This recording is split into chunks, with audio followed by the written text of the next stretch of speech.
It'll take about another 30 seconds. Do you want me to talk to the microphone and just see if it comes up?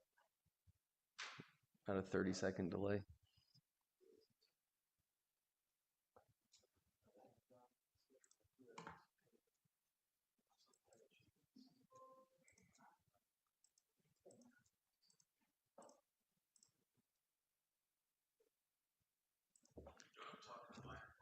Good to go.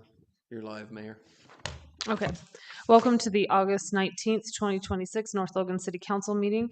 We will excuse Buzzy tonight, who's out of town. We will start today with a prayer by Kenny, after which Larry will lead us in the Pledge of Allegiance. Is it opposite? Yeah, Opposite. Start with the pledge. I pledge allegiance to the flag of the United States of America and to the republic for which it stands, one nation, under God, indivisible, with liberty and justice for all.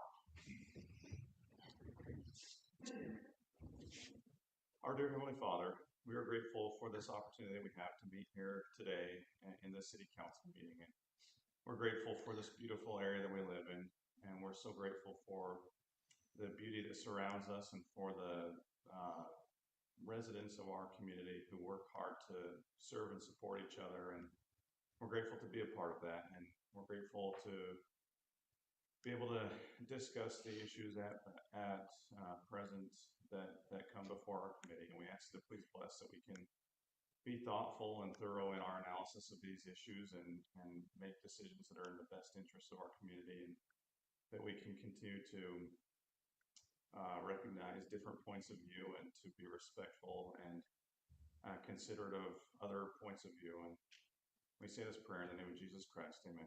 Amen. Thank you. All right, I would entertain a motion to adopt tonight's agenda. So moved. Motion by Emily. Second by Larry. All in favor? Aye. Any opposed? All right, we will start with our recognition of our exemplary staff member. That is Debbie Bond, who was nominated by Jesse Howe. He said she has worked with us on saving money with our credit card merchant services provider. She's very detail oriented and constantly looks over our statements to help us save money on credit card fees. On short notice, she also stepped up to tackle the newsletter. She's always a pleasure to work with. Debbie, keeping the city's finances on track. I'll add to that, Debbie's the best. And when we were kind of working through our garbage contract with the consortium, I think all of us wish we had multiple Debbies. So join me in giving Debbie a hand of applause. All right, let's get our reports from our safety officials. Lieutenant Pugmire, do you mind giving us a report? Thank you. You can call me Pugmire.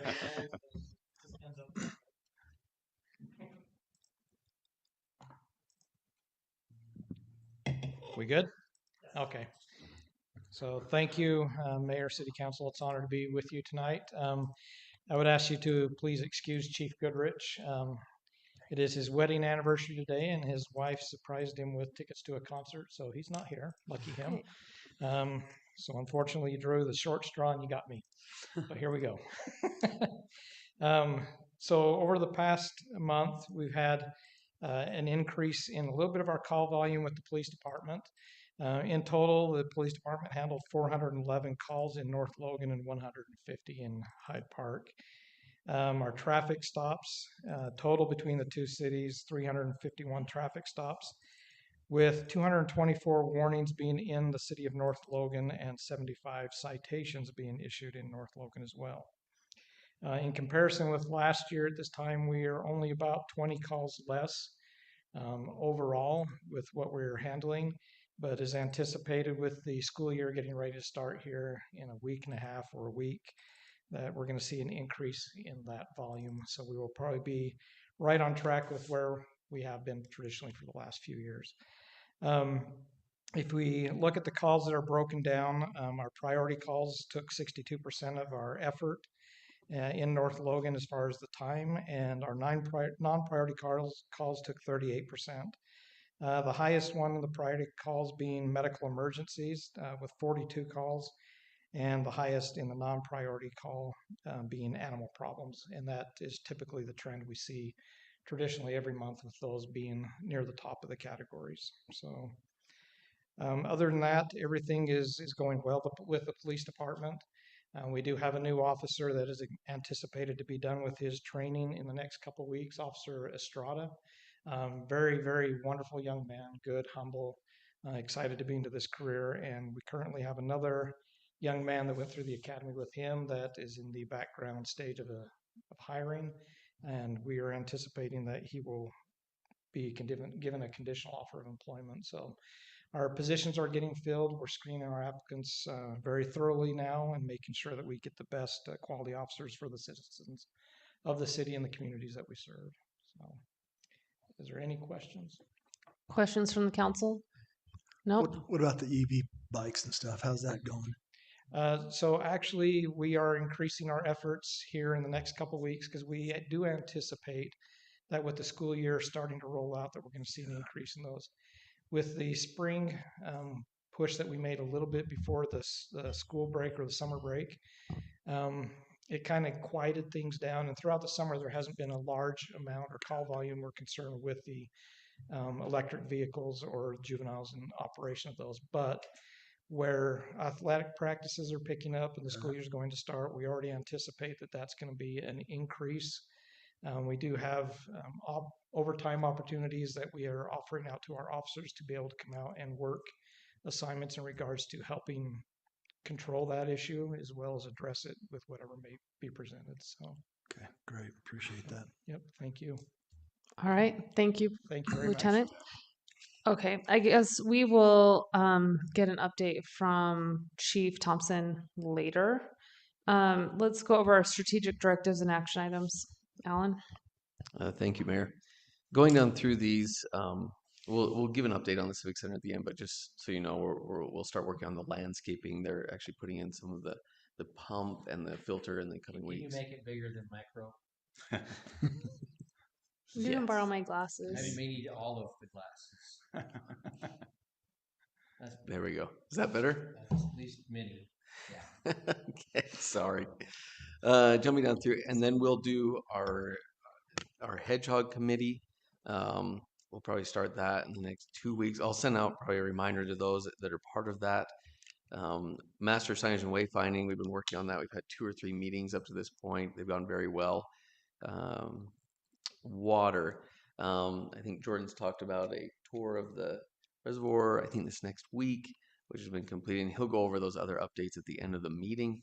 Sewer, the CIPP lining, that's basically the lining of our sewer lines and manholes. I think I've brought you this information in the past, but it's been confirmed again this year. North Logan is the only city that has reduced the amount of sewage that we discharge to Logan over the past 2 years running. That's a significant number. I mean, every city increases exponentially each year. We've actually reduced ours, which saves a considerable amount of money. So that is an investment that has a high return for the city by lowering the amount of infiltration and inflow into those sewer lines. So that's up to them for going through that. That's really benefited the citizens of the community. Streets, they're going through and they're repairing several sidewalks, and you've probably seen them out painting. They're doing all the striping, especially the crosswalks near the schools, and they'll move throughout the city on all of those other projects.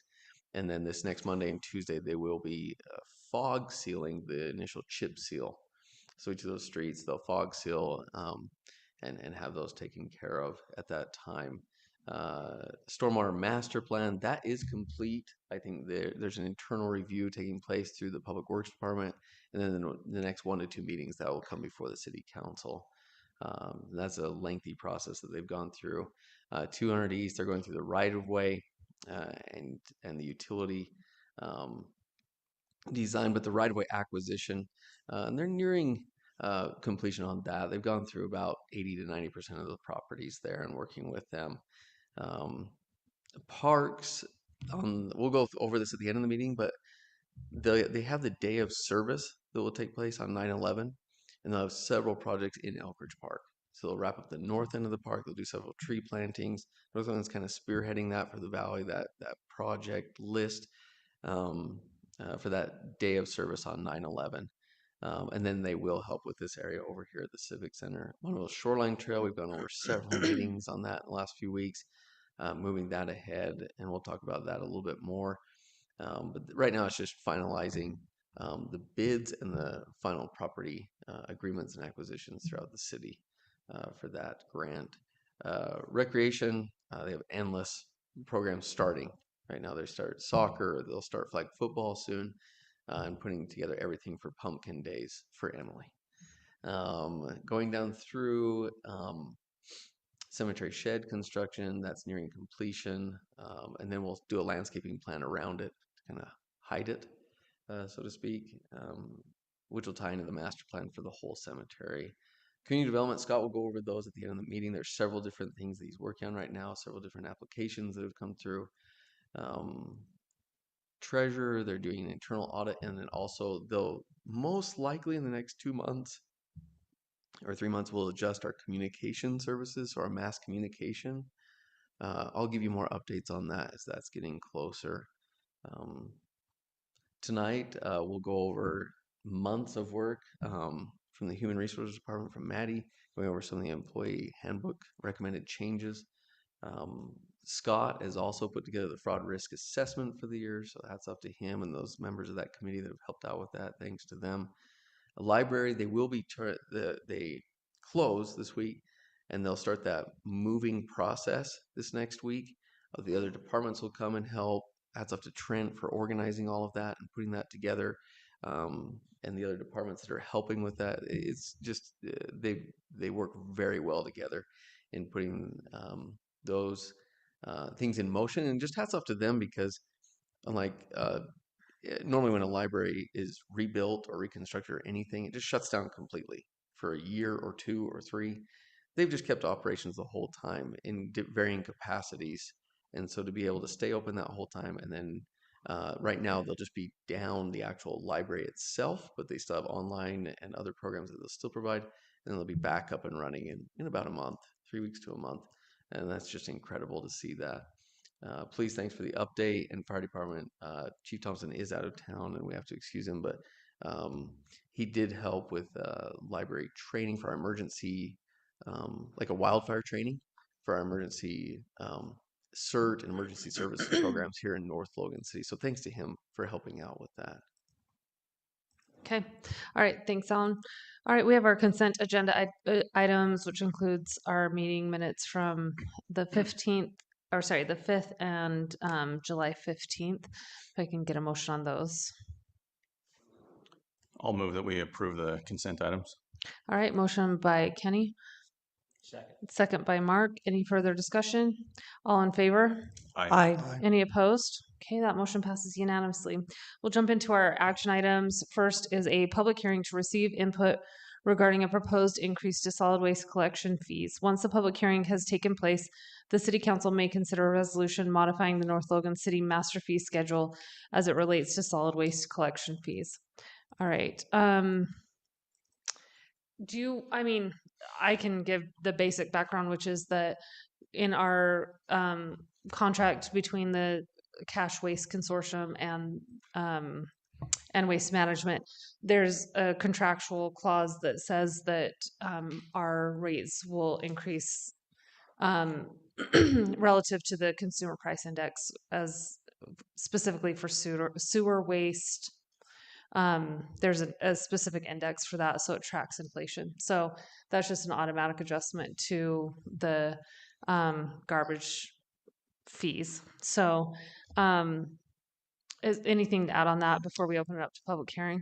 No, the only other thing is just to fully disclose, there's only one modification to that, and that is there's a processing fee. It's an admin fee that's recommended to go from $1.50 up to $2. Most of these are $3 or $4 on that, but raising that by 50 cents is a recommendation. That still doesn't get close to covering the amount of admin it takes to administer the garbage, but it does get us a little bit closer to at least breaking even on some of those costs. Okay. That would be the only thing outside of just the consumer price index increases.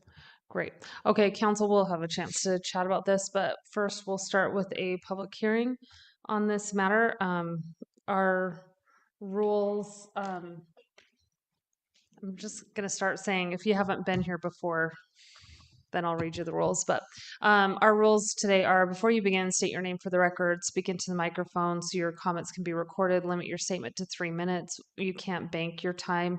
Phrase your opinions in the form of statements, not questions. Address your comments to the council, and you may meet with city council members in the future before the public hearing where you can have dialogue.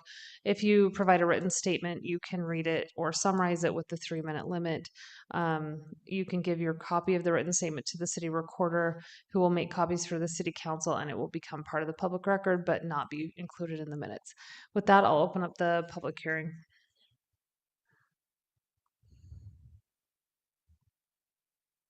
Seeing no comments, I will close the public hearing. Council, it's now your time to discuss this. It's a crappy thing we gotta do, but let's do it. Yes, I love a good pun. Nice pun. All right, can I get a motion on this then? I move that we approve Resolution 26-15, modifying the North Logan City Master Fee Schedule as it relates to solid waste collection fees. Okay, motion by Emily, Second. second by Mark. Any further discussion on this? All in favor? Aye. Any opposed? Okay, that motion passes unanimously. We'll move on to consideration regarding a proposed 4-lot commercial subdivision, Altitude Business Park of parcel ID 04-062-0027 at around 250 West, 2500 North.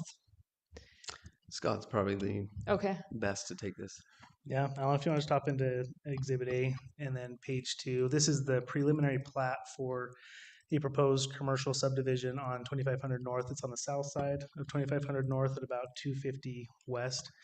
You'll see this proposal splits the parcel into 4 building lots with a private lane pulling access off of 2500 North and providing access to these individual lots. There is, as you may recall, the vacation of the 2400 North Road to the south of this parcel. That was vacated via ordinance by the council several months ago. But the intent on this subdivision is to dedicate that private access easement across the southern boundary to provide access to those businesses further to the west. This property, as it currently sits, is in the manufacturing commercial zone, though that zoning is proposed to change, and that's part of the agenda here tonight.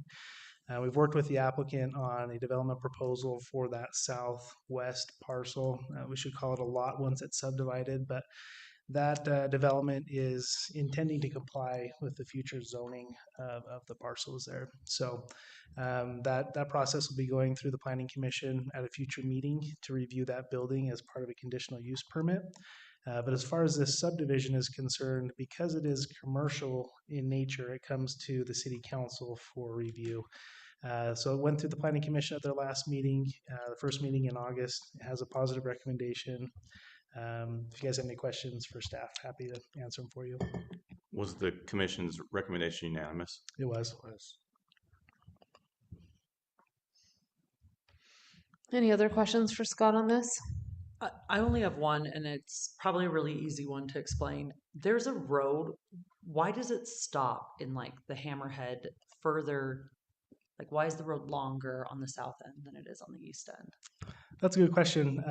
Jeff Jackson, our applicant, is here. He can speak to that. I think it's mostly just for access and for turnaround purposes. With the orientation, it may be also for emergency vehicle turnaround, though, because the road has a loop there, it may be sufficient without, but I believe that's the intent. Do you want to speak to that, Mr. Jackson? Just it's just- hop up to the microphone if just you don't mind. access. I would like to hear that too. Yeah, I'm just curious because it just looks different to me. Jeff Jackson with the developer. So that line where the road stubs to the south is your 330-foot line, I believe, which is where the two zones change. And once you see the site plan, so we've got a business that's going to occupy lot 3 and 4. And so that road has already been designed for their entrance into their gate systems. Okay. Obviously, the stub to the east is intended at a later date when 200 West comes in to tie into there and stuff. And so this is really designed to get us our 4 lots and to take care of one individual business, leaving the other 3 lots pretty fluid so that we can do whatever comes into to use those lots. Glad to hear it. So Thank you. Thank you, Mr. Jackson. Any other questions on this one? All right, then I'd entertain a motion. I will move that we approve the the 4 lot commercial subdivision, Altitude Business Park, parcel ID 04-062-0027. All right, motion by Kenny, Second. second by Emily. Any further discussion? All in favor? Aye. Any opposed? Okay, that motion passes unanimously. We'll move on to consider approval of the Beck Farm subdivision development agreement. Alan, do you want to go through this one? Yeah. Well, okay. Let me give some context here. I'll go back. Okay, just looking at this subdivision, does this help orient everyone? This is a subdivision that was approved by the Planning Commission that's located around 2800 North and around 1900 East up on the bench. And the developer's gone through the process. This has been approved by the Planning Commission, the Land Use Authority for the city. What you're looking at through this development agreement is how it relates to mainly just the open space, the Beck Farms or the Beck Park agreement. And that's why this is coming before you. So going back to the development agreement, looking through this, thanks to the developer and the property owner, the Yonkers, we've gone back and forth several times on this agreement, just trying to make sure everyone's on the same page. And the overall intent of this agreement is to make sure that that a very high quality park is installed in this area, primarily the first half being east of the canal. And as that is finished, it spells out how the west half of this park would go in after the east half has been developed. And so the east half has already been dedicated with this portion of the plat. The west half would come in after the east half has been completed. It kind of spells out, though, how the city needs to move this forward. We've talked about this, adding this to the master plan, which it has been, and then adding it to the capital improvement plan and impact fee schedule, and then seeking grants along those lines. It spells that out in the agreement as well. I don't know if there's any other further questions regarding any specifics regarding that. If there are, I can answer them. The developer or the property owner are all here. This went through Planning Commission, correct? Yes, but more in the terms of the land use aspect of it, less about the specifics spelled out in this agreement. Okay. An earlier version went through, right? And there, if I remember correctly, there were no qualifications within that. Yeah, the subdivision isn't conditioned on the park being dedicated, though it is part of the subdivision process. So as the final plat for the subdivision records, the east portion of the park will be dedicated to the city. And we'll work on improving that east portion of the park. And then once those obligations are complete, then the west side would come to the city. I thought the hang up when we discussed this last time was that doing it in a phased approach like that made our grant pursual process more difficult. Am I remembering that right? It did in the original language because the west half was conditional upon the east half being completed, and there wasn't an assurance that the west half would come to the city. Okay. Now there's an assurance that it comes, okay. And so we can add it to the city's impact fee schedule and submit that to the state, so it's eligible for funds to start accruing those to put in that. Great question. That's right. That was great clarity. And we didn't we carve out the development agreement part for this park from the actual subdivision? Is that fair to characterize it that way? Well, to be clear, so the subdivision, it is not a bonus density subdivision. So the park is not necessarily something that is required for the density that was approved. It's more of a dedication to the city, a heritage park for the family legacy. Okay. Yeah, they're donating this to the city. It's not part of the subdivision or the bonus density. Okay. That's awesome. Yeah, this is super cool. I'm excited. Any other questions on this? Any questions for Mr. Yonker or Mr. Porter? Okay. Then I'd entertain a motion on this. I'll make the motion that we go ahead and approve the Beck Farms subdivision development agreement as stated. Okay, motion by Larry, Second. Second by Emily. Any further discussion? All in favor? Aye. Any opposed? Okay, that motion passes unanimously. Now we have consider approval of the Hidden Hollow subdivision development agreement. Alan, do you want to go through this one, or Scott? I think it, you Rock, can paper, take a scissors? crack at the development aspect, and I can take a crack at any other things that Yeah. are related to this. You want to just pull up in the preliminary plat? That's that Exhibit A. Okay. So this area of town is the farthest east portion of the city up on the bench. It borders the Forest Service land. It is a topographically challenging location of the city. For those of you who have been around for a little bit, this area has been discussed at length. There's quite a few challenges with this area, primarily due to access, but also due to steep slopes, geologic hazards, and a few other constraining variables. And one of the things that has really challenged this area of the city to develop is overall access onto the bench. Those of you familiar with the area know that there's really one primary route in and out, and it has quite a few homes on that route.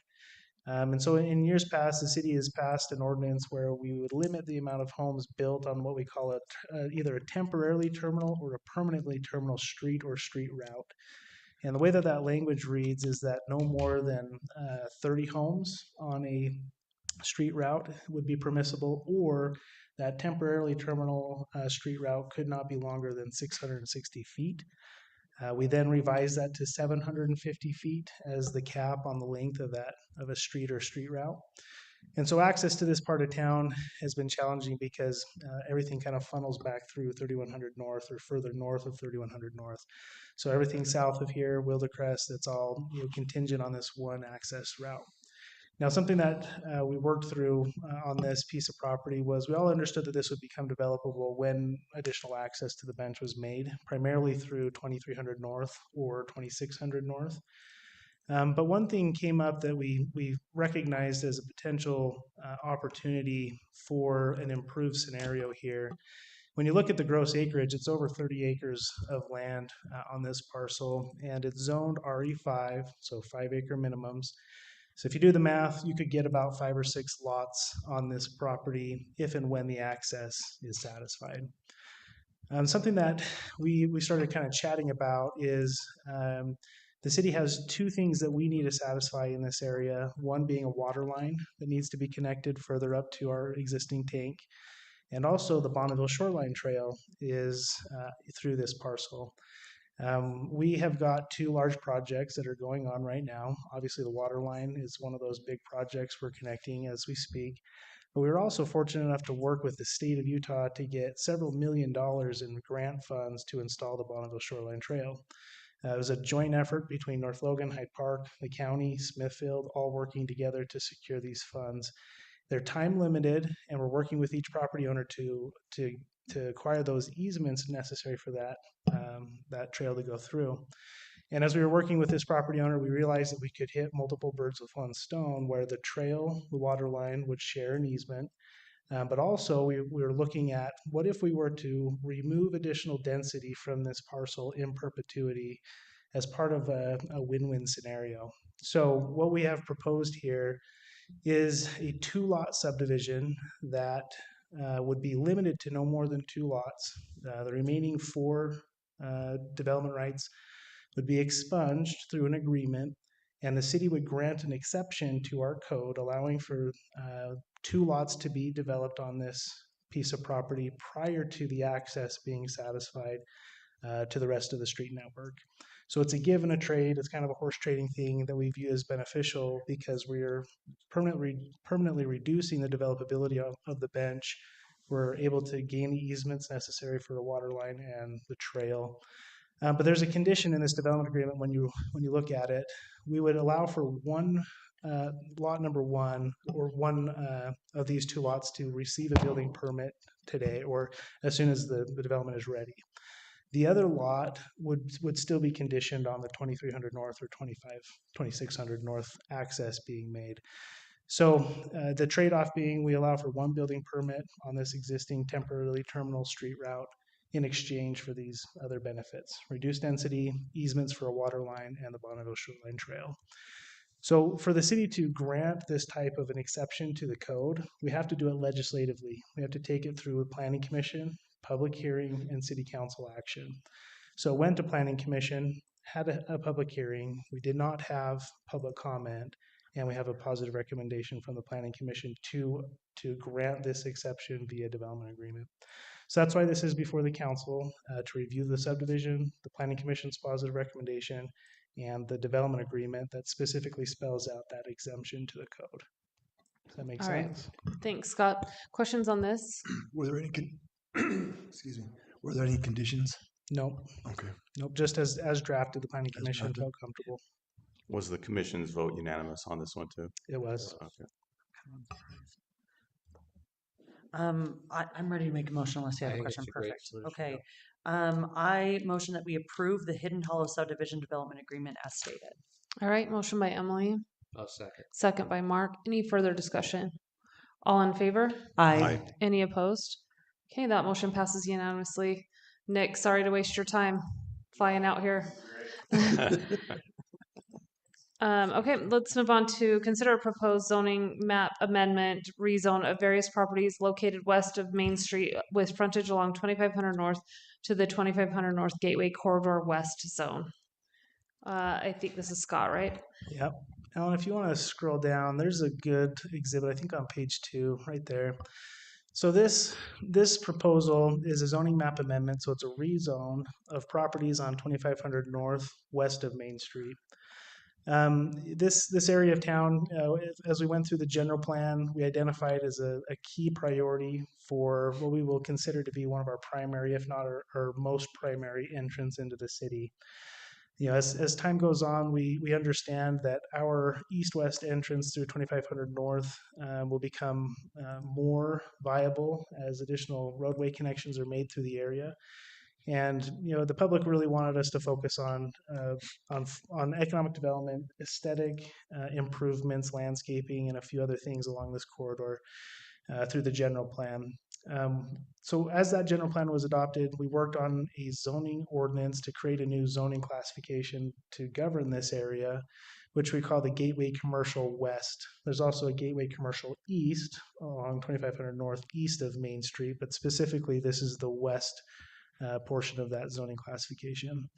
As we work through creating several zoning classifications throughout the city, this is just one of them. And as we started looking into applying this zoning classification to the properties, we had some feedback from property owners and business owners along the corridor that were concerned that initial drafting of that ordinance was a bit too strict.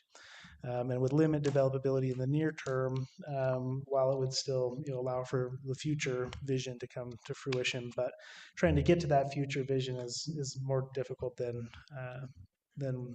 it may be. We don't want to limit development in the short term. We've got to incrementally make our way to that vision that the general plan holds for this area. So we went back and we worked with the Planning Commission, held workshops, worked through some adjustments. Those adjustments were adopted into the Gateway Commercial West zoning classification. And we are now looking at the formal zoning change for this area of town. So that's what is before the council this morning, this afternoon. The Planning Commission reviewed this at their meeting first meeting in August, and provided a unanimous positive recommendation as well. We did have one public comment from a member of our audience tonight, who also spoke in favor of this proposal as we worked through it. So that's what's before you, a legislative zoning map amendment to rezone this property. Any questions? I just had a couple, Scott. So why don't, on the north side of 2500 North, why doesn't it extend east all the way up to Main Street? Yeah, good question. So as we were looking at our general plan, Alan, if you want to scroll down, there's a map of the future land use map. This is current zoning. So you'll see the current zoning there on that corner is what we call the Main Street Commercial Gateway Zone. And then, yeah, Alan, if you want to keep scrolling down, I believe that there's a image of the future land use map. It's going to be towards the bottom of the staff report. This area is a convergence of several what we call future land use districts. If you'll see, the subject properties there are highlighted in black. The area to the north that's in pink is the Highway 91 district. And as we were creating individual zoning classifications following the adoption of the general plan, we created a zoning classification for Main Street, specifically north of 2500 North, called the Main Street Commercial Gateway Zone. And we went through a rezone process a little while ago that included everything you see in pink to the north in that rezone effort. We decided to include the entirety of that corner property in the Main Street Commercial Gateway instead of split zoning it. We felt like it made more sense as a Main Street fronting property than a 2500 North fronting property. So it has been recently rezoned to match the intent and the vision of the general plan. But you'll see in this future land use map with the general plan, there's actually several land use districts that kind of overlap with similar, slightly different, desired outcomes. But that's in a nutshell why. Yeah, that makes sense. Thank you for the reminders there. Yep. So where the rezone bisects some of the parcels, they would just have one single parcel would have two different zoning. Yeah, it is interesting that we have, especially on the south side, if you go back up to that exhibit, Alan, in blue with a blue outline, the south side properties, there's several of them that will be split zoned. And the north side, you'll see that we were able to follow the northern boundary of the majority of those parcels. And that's why it doesn't follow an exact 330-foot line on the north side. We tried to encapsulate those parcels as much as possible in their entirety. On the south side, it's a different story, just given the existing configuration.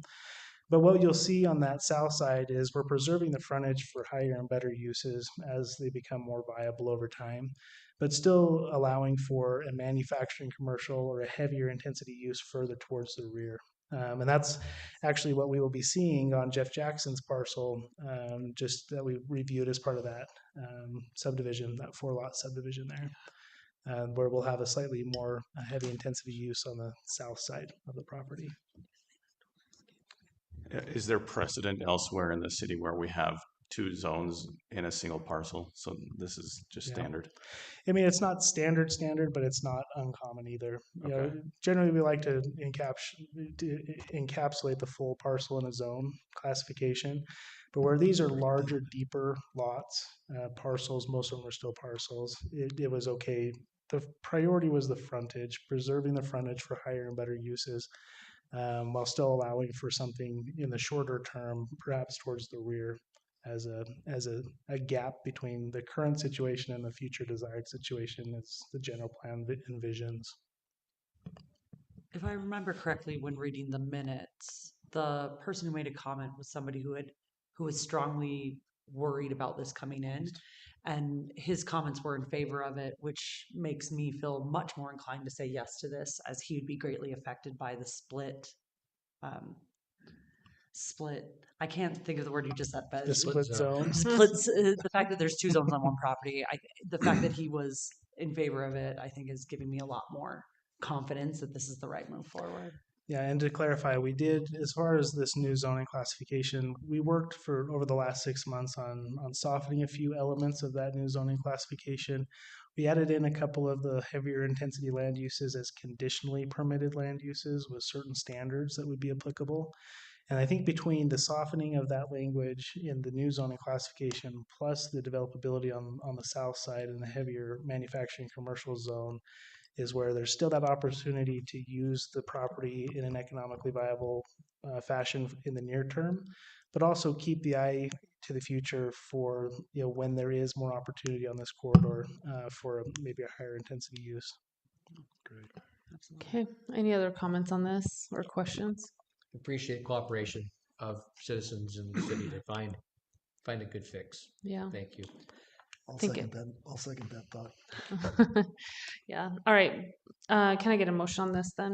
I propose that we approve a zoning map amendment of the various properties located west of Main Street with frontage along 2500 North to the 2500 North Gateway Corridor West Zone. And then I want to make sure I'm saying this right. Do I need to include the facts findings? Is that where I need to do that? Not on this one, where this is an ordinance and a legislative action. Just want to make sure. Okay. Motion by Emily, Second. second by Mark. Any further discussion? All in favor? Aye. Any opposed? Okay, that motion passes. All right, let's get updates regarding the Logan River watershed plan. We jumping straight to JUB? Okay.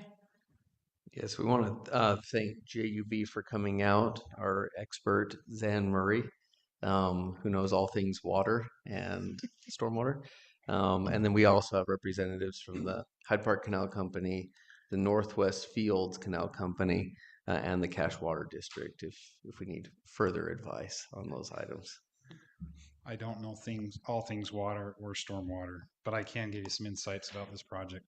I've got some sheets that I thought I would bring to the council just to give you some information. There's one that's not stapled and one that is stapled. Okay. So just make sure you grab one of each. Okay. Thank you. Oh, I need a staple. Zan, which one do you want me to open? Let's do the bottom one you're highlighted right there. That'd be perfect. It's fine. Grab two of. That's an extra. Council, thank you for letting me come and visit with you tonight and talk with you a little bit about the Logan River Watershed Plan EIS that we've been working on. This project has been in the works for about 10 years now. Just by way of introduction, I'm Zan Murray. I'm a program manager, project manager for JUB Engineers here in Logan. I've been working on this project since it began back in 2016 as an irrigation feasibility study for the Crockett Avenue Irrigation Company. And over that period of time, there's been a lot of discussion, a lot of effort that's been put into this. And I want to talk with you about where we are with this project today and how it affects North Logan City and what the steps are moving forward. And so if you have questions, please feel free to bring those up and we'll talk about those as it pertains to the city or other items. As I mentioned, I brought a couple of fact sheets that I handed to you as well. One is specific to North Logan City and items that we've considered around effects and impacts to North Logan City. The other one that's stapled gives more of an overview of the entire project to get you familiar with what that's about. So some of what I'm going to cover today is included in those documents. There is additional information in those documents as well for your information too. So as we start our little presentation now, I want to recognize that this project is funded by the National Resource Conservation Service. That's the NRCS. They're the funding entity that oversees what's called the Watershed Protection Program. And we want to talk about how that affects, how that impacts the project. But we want to also recognize that this is really a community-based project involving a lot of communities. The project is overseen as the main sponsor by the Cache Water District, and we've got Nathan Dowgs with us here today. And then there's other co-sponsors that are involved with that, including North Logan, Hyde Park, and Crockett Avenue Irrigation, and Gordon's with us in the back here as well.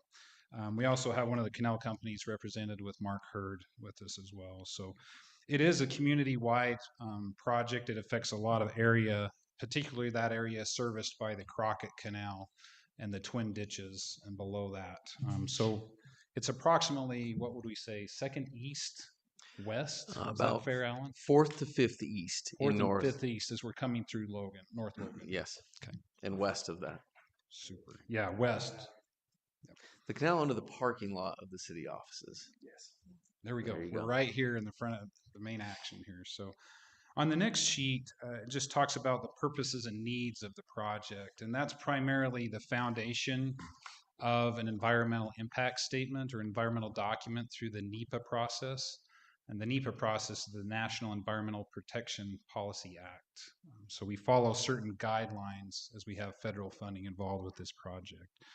So as we started the project, we identified these needs and challenges associated with the needs of the community. The first is a protection of water rights. We have limited water rights that are available here in the valley, and we want to protect those and keep those here for our growth and future needs. We have limited resources of water. Drinking water, it comes at a premium. We oftentimes have to drill wells to obtain it, but we do have some spring sources that are available. But those good drinking water sources are limited. We also have deteriorating infrastructure. Many of the canals and infrastructure that's been built within the valley were done in the mid to late 1800s, and they're just they're just in bad shape. They seep, they leak, the slopes are failing. They're not in optimal condition to be able to convey water. And they're used for a lot of different purposes, including stormwater and floodwaters being conveyed through the community and away from homes and residential areas. The other item that's included here is culinary and wastewater costs. If some of these project needs, we look at culinary and wastewater costs, and they increase due to several different things. One of them might be infiltration into the sewer, which causes additional water to go down the sewer, which increases pipe sizes and also treatment costs, because we're just treating regular water as it infiltrates into the system. So if we can manage that better, we can reduce costs and save items overall. In addition to that, the project includes some secondary water components, which offset culinary water improvements that need to be made. And those can be a lot more expensive when you think about putting a system in for a culinary grade level versus a secondary grade level. And then the last item there is flood damage. And that's one particular item that I do want to talk to you about here in North Logan, is how this project affects some of the flooding items that do occur and the challenges that exist for the city. So as we look at the next page on our presentation, this is the overview of the preferred alternative. We went through a process where we screened out alternatives based on the needs of the community. We had different selection criteria that we evaluated the different proposed alternatives on. And this is the preferred alternative that we brought to you today. What you'll see are some different colors of items on that map. I apologize for maybe they're a little bit close. The purple items, if you will, are related to agricultural water management. That's really secondary irrigation. You can see that that's a fairly comprehensive system. There's approximately 120 miles worth of pipe that would be installed with that system that would service from the twin ditches or the twin canals all the way to the west, as it's outlined there. You'll see some items also in blue. That includes the wastewater treatment lagoons. We're proposing that they be repurposed to give us about 2,100 acre feet of additional storage. And if we can store some of that water, that can be utilized later in the season when maybe river flows decline. We can use that stored water to be able to augment and get additional irrigation late in the season. You'll notice a couple of red lines. That's specific to flood prevention. And that's key to North Logan City. What we've found is, talking with Alan and staff, that there are significant issues with flooding in the canals. And what we're proposing to do is run a line. We would basically improve the canals and box them in so that they flow water better and can carry more capacity. And then there's a trunk line that would overflow and run down 1800 North to the west, so that when the flows in the canals rise, they would overflow into the pipeline and then run to the west, giving more capacity and saving from some of the challenges that you might have with regard to flooding in the community. And then there are a few recreational components that were listed in the project that are in association with the project. Those are contained in the brown items over in the island area of Logan City. It's important to note that these different areas of the project include ag water management or secondary water. Underneath the program, the NRCS will cover 75% of those costs. So the remaining 25% is borne by project sponsors and co-sponsors. Floodwater management or flood management portions of the project can be covered at 100%, meaning that they'll take care of all of the costs associated with that for construction.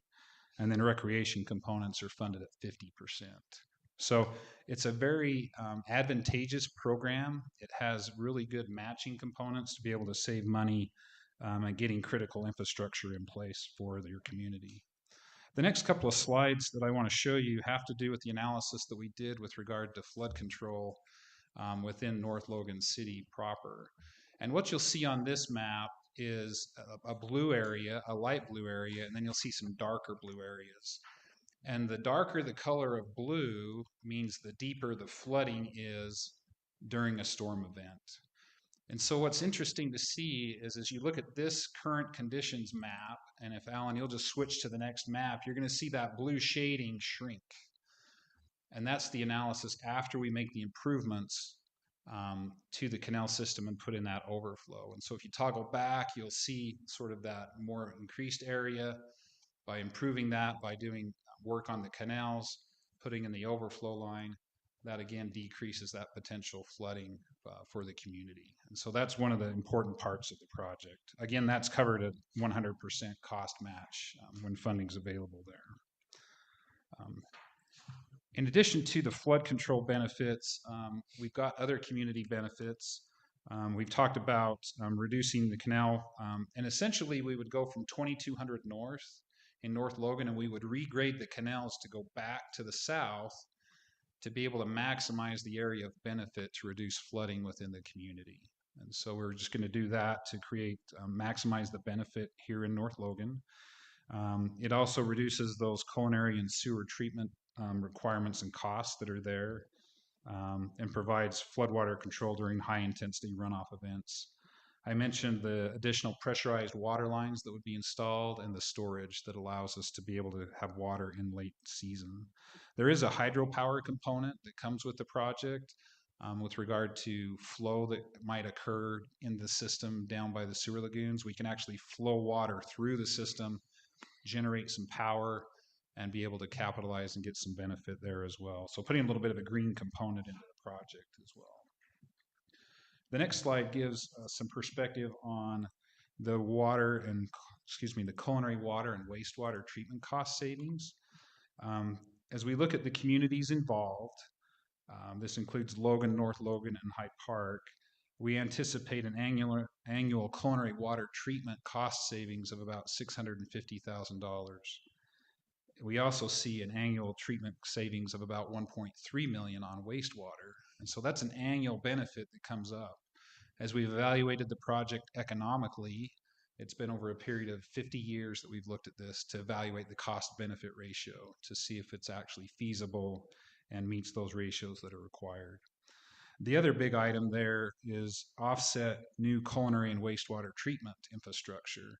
So by putting in the secondary system, it alleviates pressure on the primary culinary system, and it also limits infiltration that may be coming into the wastewater system, so you don't have to build those improvements and increase capacity. So overall, a lot of significant benefits that occur there with the project. So the wastewater treatment savings there is because of the infiltration into the wastewater treatment facilities. Okay. Yeah, yep. That's what we find a lot of times. It's interesting as you watch, you can watch treatment, you can watch your lift station flows and your treatment plant flows increase when they start to put water into the irrigation system. There's just that seepage that's occurring, and that naturally just ends up flowing in there. As we encapsulate the irrigation system and contain that water, then it's not seeping out and then ending up into the wastewater collection system, which sort of acts like a land drain. And so that's how that offsets those costs annually. And since you don't have to treat more water in capacity, then you don't have to build that additional capital improvements there as well. Great question. So in the next slide, this is a conceptual slide to just give a sense of how secondary water affects overall water rates for a community, for citizens. If we were to take and follow the orange line and continue to develop our culinary water resources to cover irrigation and growth as we see that, because we're building it to a higher level and standard, and also because we would need to treat all of the water that's used to be put on lawns and gardens and for agricultural purposes, those costs escalate quicker over time. But if you go ahead and actually use the secondary water and not have to treat it and use it for those lawns and gardens and agriculture, you don't have to pay for the treatment costs. You don't have to pay for the additional higher level of installations. And so over time, you see the separation of costs occur to where you get long-term savings. And so that's just something we like to share with communities as you think about water rates and what that looks like. There may be an initial increase in cost, but the long-term benefits come out as we look at that. So concepts there to consider. There are some environmental benefits that come with the project as well. We would conserve approximately 5,400 acre feet of water. That's a pretty significant amount of water. I forget the numbers. On a previous project we did, we saved 1,500 acre feet of water. And if I'm not mistaken, that was close to the culinary usage of North Logan in a given year. I'd have to check my notes on that, but it's pretty significant when we start thinking about 5,400 acre feet of water. The other items that occur is that the project will increase flows in the Logan River by 25 cubic feet per second. Now, that may not seem like a lot of water, but given studies that have been done over the past years, it takes the level of quality of the Logan River as an aquatic resource, as a fishery, and moves it from maybe a par or average condition into a good range. It reduces temperature, which is better for fish, you get better oxygenation, and so just that overall ecosystem improves as part of this project. And that's a pretty long stretch. That's 14 miles, which would be the point of diversion all the way down towards the sewer lagoon area, if you will. So a pretty good increase in that area. And there's also potential downstream benefits to the Great Salt Lake as water is more efficiently used here in the valley. That can be used through different programs to maybe augment flows into the Great Salt Lake and offset some of those issues that are happening down there. We concluded a little bit of a slide here, if you will, just regard to the timeline of the project, just to get you familiar with where that is. We've been working through several different components of the project there in brown. We recently did a public comment and input meeting and a 30-day period where people were able to comment on the draft EIS. That's been wrapped up, and we are currently just coming to you to just do sort of a final informative session to let you know where things are at along those lines. As the EIS is wrapped up, we anticipate that it will be finished this fall or signed early spring, and then the sponsors can apply for funding to be able to move forward with design. One thing that's been nice about this project is the design and environmental components of the project, or the program paid 100% of all those fees. And so we've been able to do this work, which is fairly extensive because of the size of the project at no cost to the sponsor and co-sponsors. And that will continue on through design. And then when construction starts, those percentages that I talked about earlier would come into play.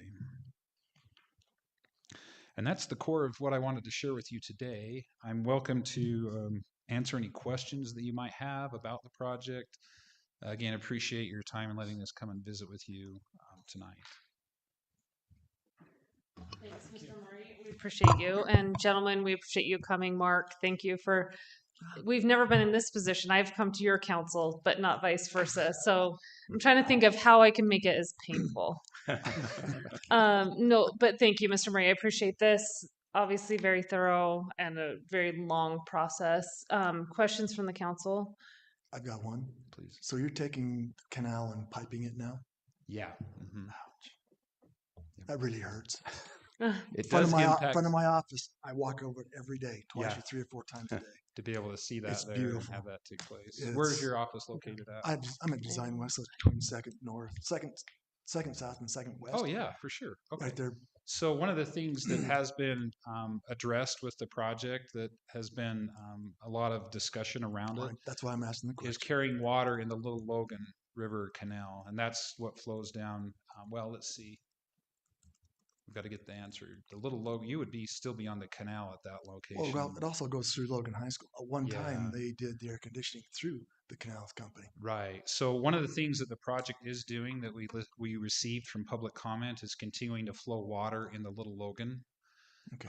Because of the impacts and the benefits that come from water in that passageway. There's several parks, Mhm. like Merlin Olson Park, there's the Cache County Fairgrounds, there's Willow Park and the zoo. All of those benefit from having water in that channel. Receiving public comment and having those discussions actually allowed us to, we listened to that.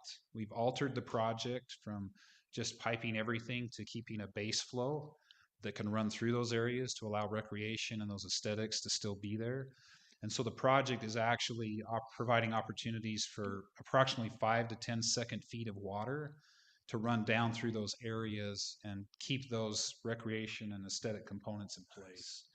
And that's a cool, I think that's a cool agreement that the irrigation company is willing to work with the communities on to keep that in place because of that importance there. So you'll still have some water in those areas when you walk across that a few times a day. I was curious about how you're going to handle some of the because there are some very good aesthetic values. Yeah.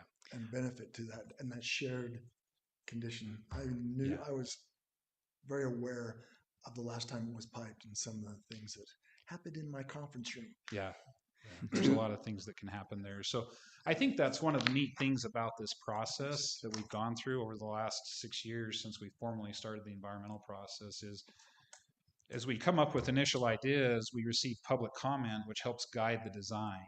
Great. And the design has been shifted and altered from what we as engineers ideally see it should be when we start to take in the effect of social considerations and other components that are associated with the impacts of a project of this magnitude.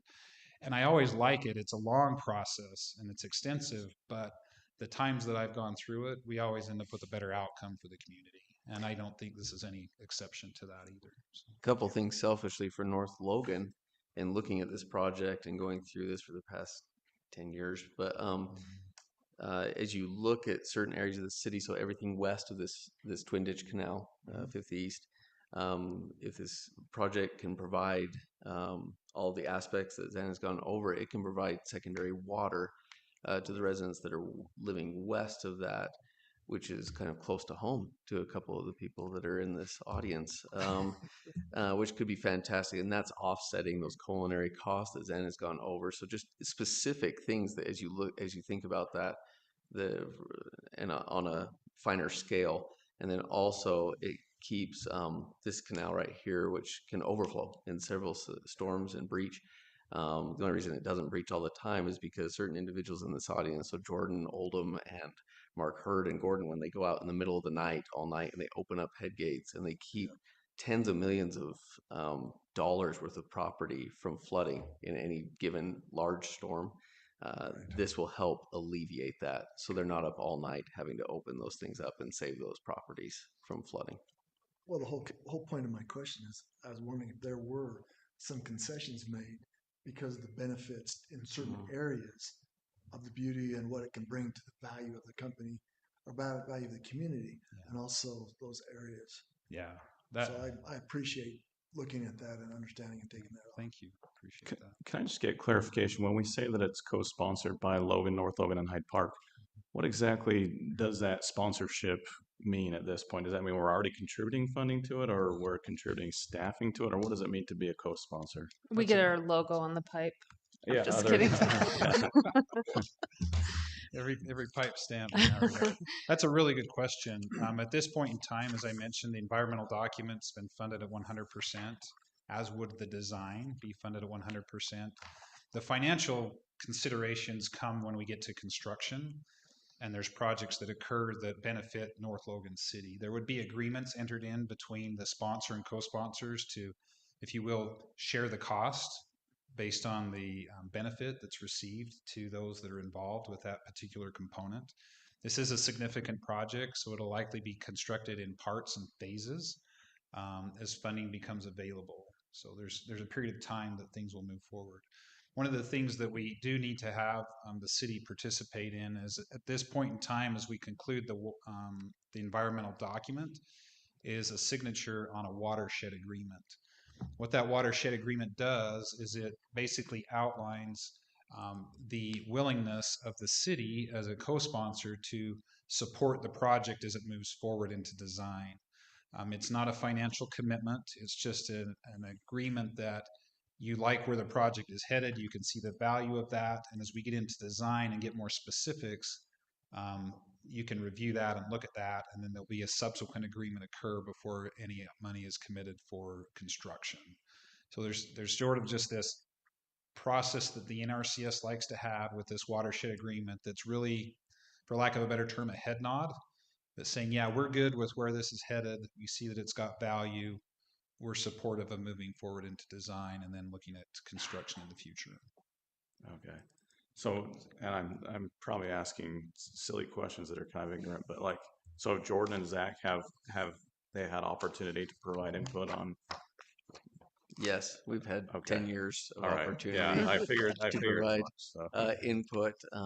Yeah, it's a lengthy process beyond belief, and yeah, we've been involved up to this point, and in fact, several times they've come out to meet with our staff and sit down and go over this. And just like tonight, we have to thank them for coming out and providing an update on this whole process. But yeah, at this point, it's mainly just been high fives and handshakes and hugs and head nods saying, yes, this is a good project on paper, and it'll get closer to that point where we'd have to sit down and analyze it piece by piece as those design and construction documents come out, and what would that entail for North Logan City at that point.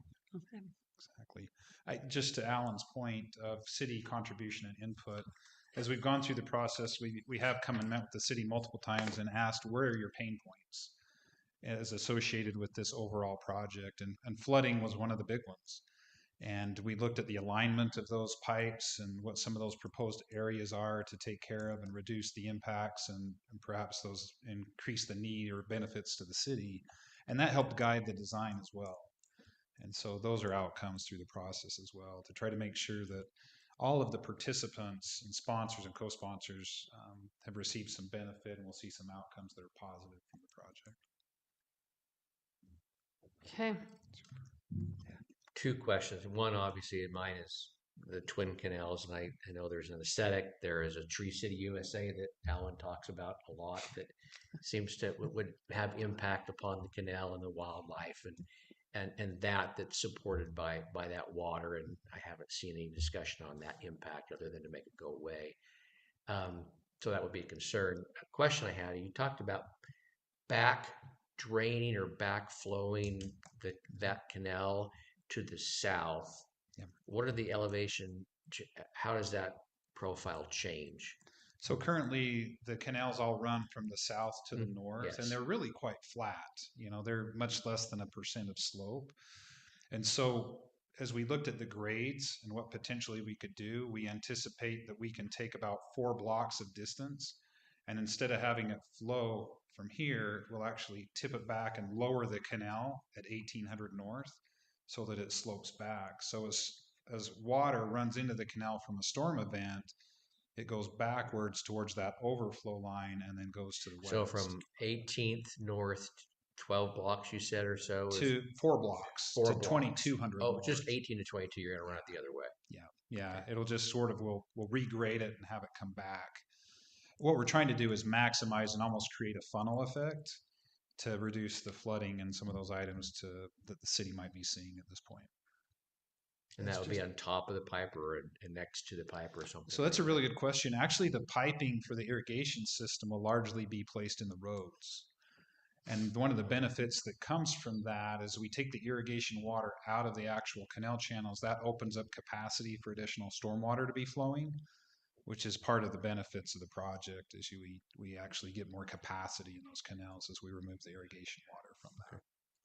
Great question. You got some backup. Please do. Yes. And so Mark Hurd with the Hyde Park Canal Company. With the changing the flow back from going north or south to north, north to south, the value add of that is the storm event we had last week. The amount of water contributed into the Hyde Park Canal, so the east channel of the Twins, bumped our flow from 12 CFS of our intended operating range for irrigation flow to 29.8 CFS. So almost 3 times the amount of water we intended to flow.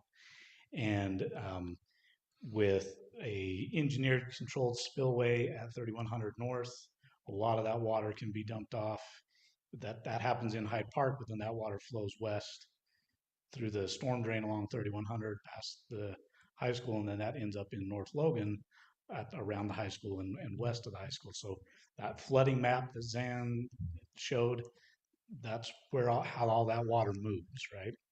And so if we were to take, and that measurement of almost 30 CFS is collected at 1800 North, where this pipe that's proposed in this project would be located. And so flowing water back from 2200 to 1800 would make a significant impact on how much more water goes past this building and has to go through this system that is not as described, has been falling apart over the last 150 years or whatever. So it really will help manage the ability to keep the stormwater contained where we want it to go.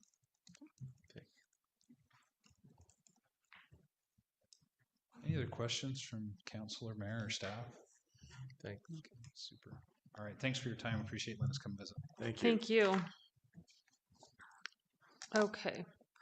Let's move on to consider approval of the Public Works Department's recommendation for the selection of a bid to construct the Upper Bench Transmission Culinary Water Line. All right, this is a fun one. Alan, if you want to go back, I'll give you a preview of what the project is. If you want to go to the plan set, it's up one. Yeah, go down to page 4. So as you guys are aware, we applied for some money with the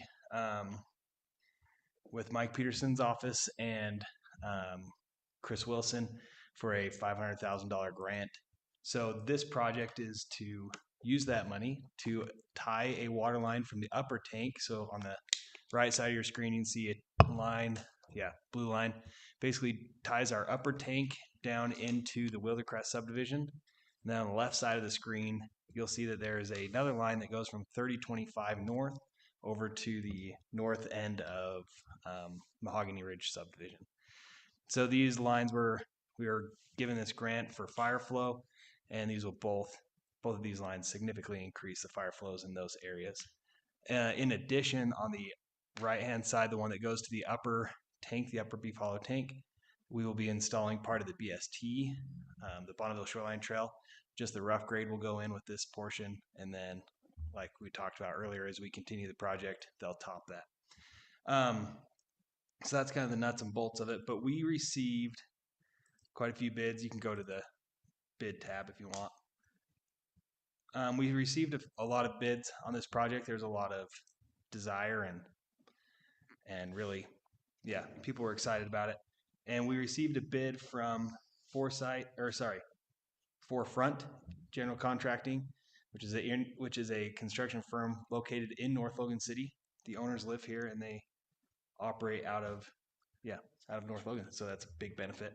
But they came in with the lowest bid, and we have met with them in person and through emails, and we would like to select their bid. They're very competent and feel like this is a great project for them. And Sunrise Engineering is our engineering firm that is helping us out with this project, and they also would like to recommend them. So It's so low. I have to ask, did we get recommendations? yes, we did. They are doing a giant project in Smithfield City right now. They're doing the spring line. It basically goes from Smithfield Canyon. Comes all the way out. It's can't remember how far, I think it's 12,000 linear feet. And so, they've done a lot of irrigation work. They've done a lot of pipe work. We have very positive recommendations on their company. They are newer, and so he's done a lot of projects with other construction companies, started his own about 3 years ago. And so, super motivated. They've been very good to work with at this point. So, Okay.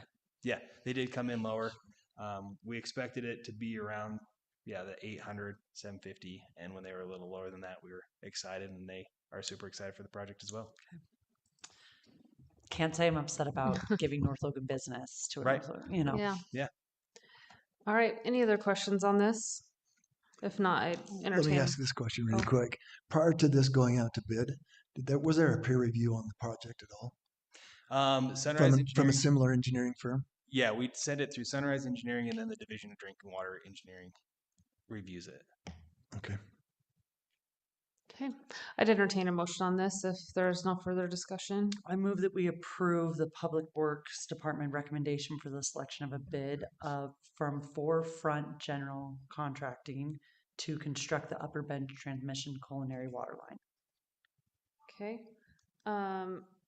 Motion by Emily, I'll second. second by Mark. Any further discussion? Let me ask. I'll do some further discussion. Okay. Seeing I've been in construction my life, has there a contingency been Yes. part of this? 6%. Yes, there is a contingency. I read the letter. It's in the letter. We did add a 6% contingency. Is that going to be enough? Yes. We walked it with them again. They've looked at the site. They don't feel like we need it, even the contingency, but we added it just to be safe because there are some rocky spots and we anticipate that there could be issues there. They don't anticipate any, but we did build the 6% for that area. Thank you. Yep. Any other discussion? Those great questions, though. The No, only that's how it's problem I- supposed to work. That's fine. The only problem I have with this letter is the letterhead says it's the Logan office, but it's in North Logan. Oh, we'll have to tell them. I've never noticed that. Probably the sales tax is going to the wrong place. Yet another North What's Logan that? Logan What's that? problem. Ouch. Yeah. No, I didn't even notice We'll that. Thank goodness we got assign Eagle Eyes Kenny. on we'll that one. assign Kenny to confront them on that. Okay. All in favor? I Any opposed? Okay, that motion passes unanimously. All right, Maddie, your time has come. Consider a resolution amending the North Logan City personnel policies. I can start going through this That sounds if good. that's okay. Yeah. But incredible thanks to Maddie. What this is a compilation of several different edits that we've looked at for multiple years. Maddie's part of a valley-wide HR group. Some of this has also come internally from our staff, and then looking and seeing outdated or areas that don't work well in our current handbook. Maybe they're probably not as legal as they should be up to this point, so we've updated those. Other ones are things where Maddie has reached out to the personnel of the city to try to streamline things, to say, hey, we don't have a formal policy as to how you're operating. Let's make sure it's in the employee handbook, and then ask them what are the best hours. And probably the biggest thing you'll see as we go through here, and it's actually in this first portion, is that it's formalized in parks, streets, and stormwater, having 10-hour days, formalized that way. They've been operating that way off and on for the past several years, but to formalize that in this agreement. And then also the biggest thing would be the city staff.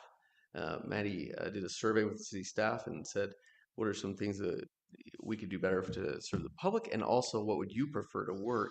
And so that would be the biggest change you'll probably see or even hear about, is that we would like to change the city office hours from 8 a.m.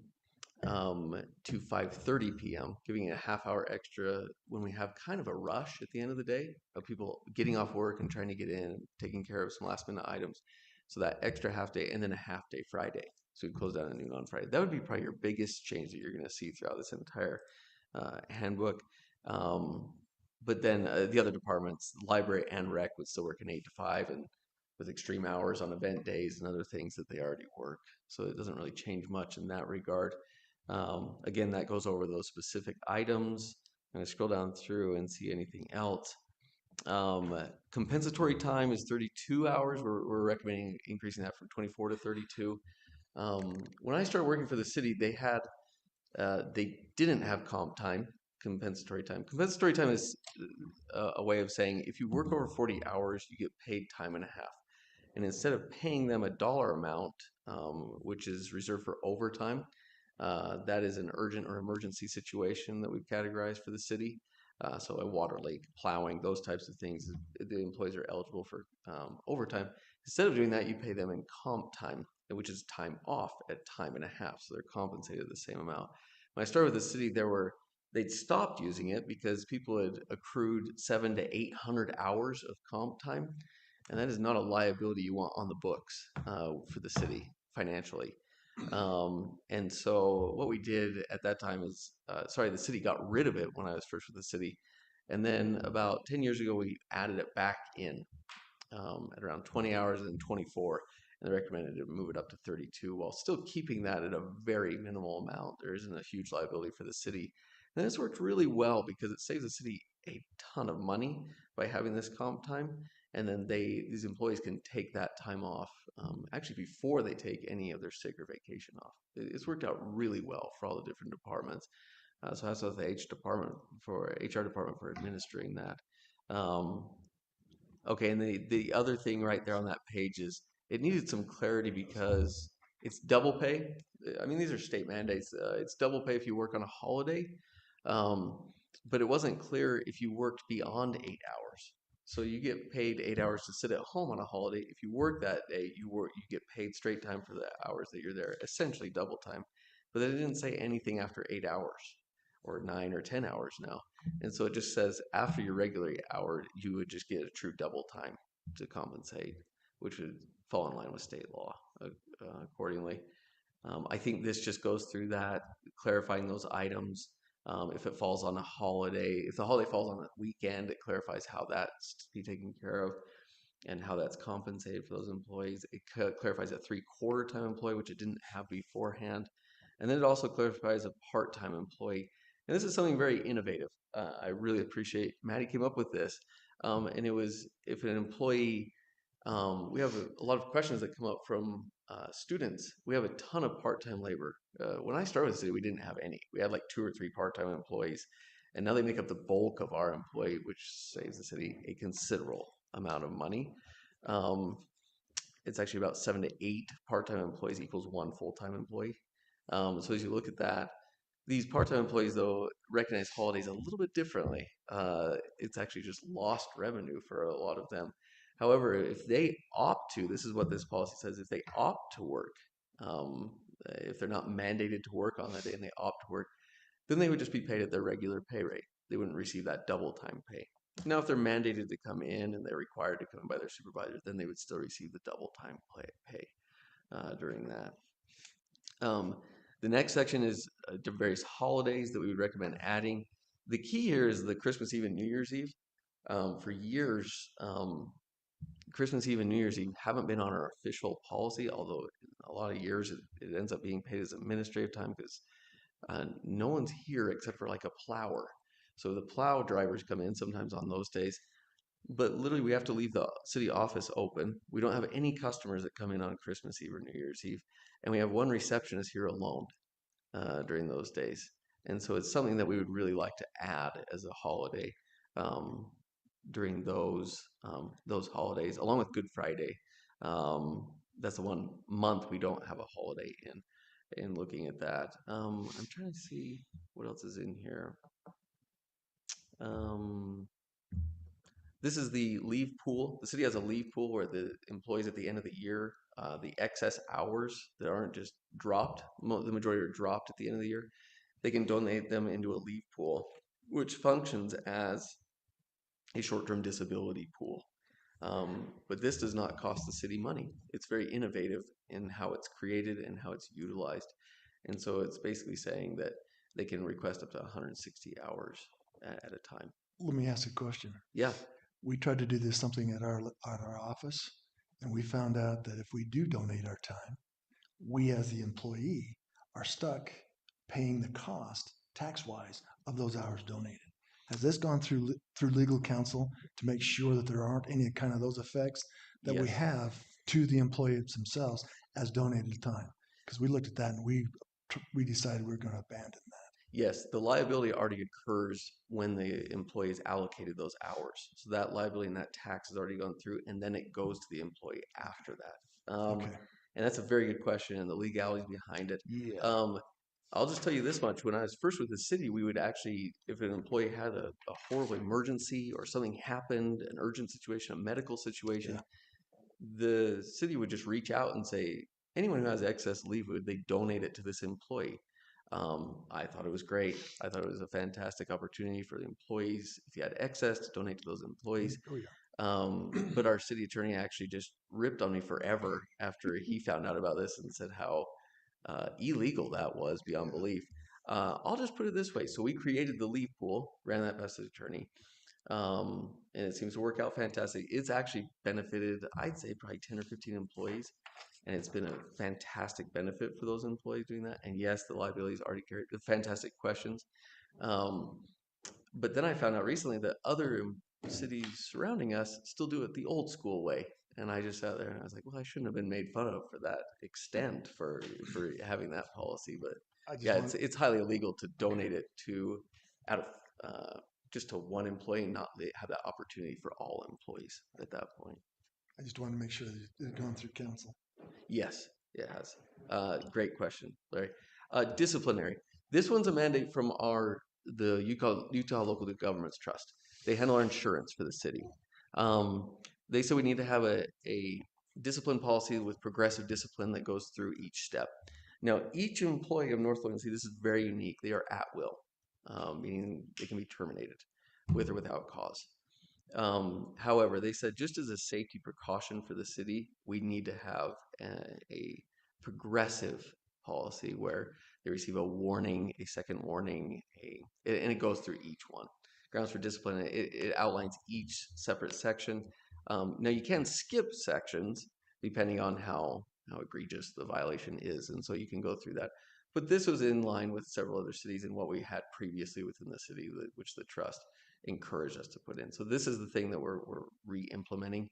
And luckily, I mean, our employees have been fantastic the last several years. We have not had to really utilize any of these items per se. So it should satisfy that requirement from the trust going through this. This one's child safety and supervision. We've had loosely organized policies regarding this, but we need one that's a little bit more formalized. What this is just regulations and rules regarding those who are involved with children or minors, and it's mainly like a recreation and a library component where they're having programs and having a requirement for having to adults or the different supervisory clauses in there. You can read through it. It basically just provides that protection for both the employee and for those involved in that. That I went through pretty quick through all these different changes. Now we will probably have other changes that will come up regarding, I'm blanking on the other one, but the cell phone policy and a few other policies are outdated. And so, sorry, we'll get those to you in the next couple months. But these are the more pressing items we wanted to bring before the council. And like I said, this is a lot of work on Maddie's part, the entire staff coming together, and that's up to all of them for coming up with something that I think a lot of this saves the city a lot of money and provides benefits to the public benefits to the employees, and really helps out. Are there any specific questions regarding any of the policies? I had one, but I read through this and I can get behind everything. I think that makes a lot of sense. The one concern I had was the adding 3 holidays to the holiday schedule. Mm-hmm. Like in my place of employment, I think it was 2 years ago now, we added Juneteenth as a holiday, kind of as that was adopted federally. But that was after I think 3 years worth of analysis and hand wringing, because at where I work, adding another paid holiday means we have to find another large sum of money. I'm not sure if I can share the exact sum, but a healthy 7 figures worth of money to pay people to not work on another day. So I know the nice thing about working at a government institution is that funding will be here regardless of whether people are working on it. But the optics of adding 3 holidays onto the city's holiday schedule is not great, I don't think. It's I feel more comfortable just following federal holidays than adding Good Friday, for example. I've never heard of an institution taking Good Friday off, but the Good Friday would be unique. To put this in perspective, Kenny's brought this up regarding pay. So this does not affect the city's budget in any way. So the city's budget is the exact same whether we have a holiday or not. So that's one good thing about having the government benefit. When you're looking at holidays, it's more of an employee morale and morale booster across the board. Good Friday is a good point. I mean, that's one that's not as common as the other ones. Juneteenth, North Logan was the opposite. We saw that it was going to be adopted by every single entity and federally. We were the first city in the state of Utah to adopt it. Now every city has adopted it, but we were the first out of the gate. The other ones are not the same. Christmas Eve and New Year's Eve is basically about every city across the board, and the county all recognize New Year's Eve and Christmas Eve. And it really is a benefit to those employees, meaning it's a morale booster. It's something that really benefits it. And it doesn't cost the city anything extra to provide those. I can give some input on Good Friday. So the reason why we brought it up is in the Cache Valley Human Resources Group, it is starting to be discussed in the public sector. It's more seen in the private sector and in different regions of the United States, not necessarily Utah as much, but Good Friday is more seen in the other regions. So it's just being brought up as a discussion for the other municipalities in Cache Valley, None of them have passed it yet. It's all in review and under discussion. So that's what brought up Good Friday for North Logan City and looking at the option of it. Yeah, I was just gonna say, it doesn't cost any more, but there's an opportunity cost there, because that's 3 days Yeah. worth of expenditures that don't result in any work being done at those Correct. times, is what I'm saying. And that's kind of what we were looking at where I work too, is like you say, we're all about employee morale too. You just have to balance that with the opportunity cost of paying people to sit at home instead of do their job. Yeah. If it was all about morale, I would love to work 365 days from home and call it good. But we just got to strike the right balance here. And adding 3 new holidays onto a pretty generous holiday schedule already, I don't know where the balance is there.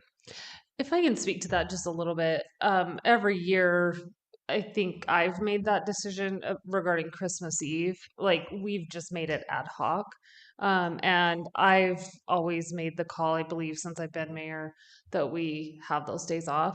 I think that stems from a consideration that we can't pay our employees what they could get elsewhere in the valley, like so at the county, at Logan.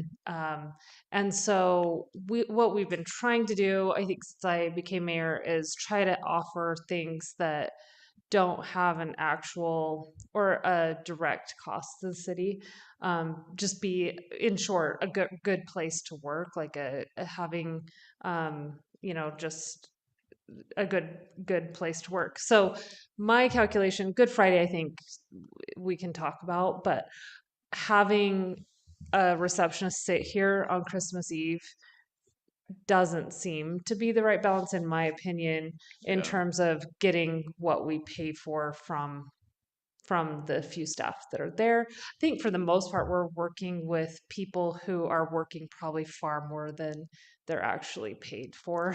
Like Yes. from a salaried employee standpoint, I think, and we can talk about this off the record about how I've seen other cities' employees handle extra work that we call them in to do, where ours are readily saying, yeah, of course we'll be there on a Saturday for this event that, like, so realistically, our salaried employees don't get paid extra if they come for the Pioneer Day holiday than if they stay at home. And so, realistically, we're just trying to decide whether our hourly employees are here on those days. So I don't have the same opinion about like Good Friday. I think that's an honest question. And we don't necessarily have to lead out on that one. But I would say for Christmas Eve and New Year's, it's what we've been informally doing for quite some time. So I think that's the right path forward, but I would love to hear the council's input on that too. Shrug from Larry. I will vocalize that. We do it at my work for the same thing, the morale of our company.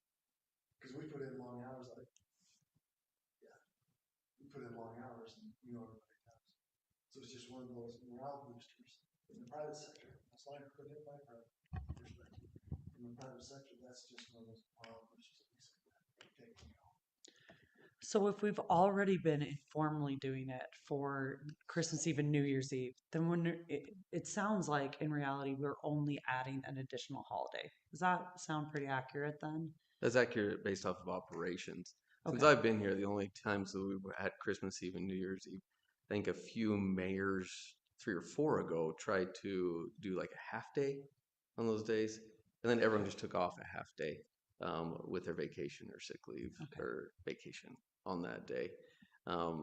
Like the mayor brought up, though, that is the key, though, when you're looking at our staff and the extreme amount of work they put in compared to other cities, and also the pay compared to other cities. We are low. We're 5 to 10% lower than just about every other city.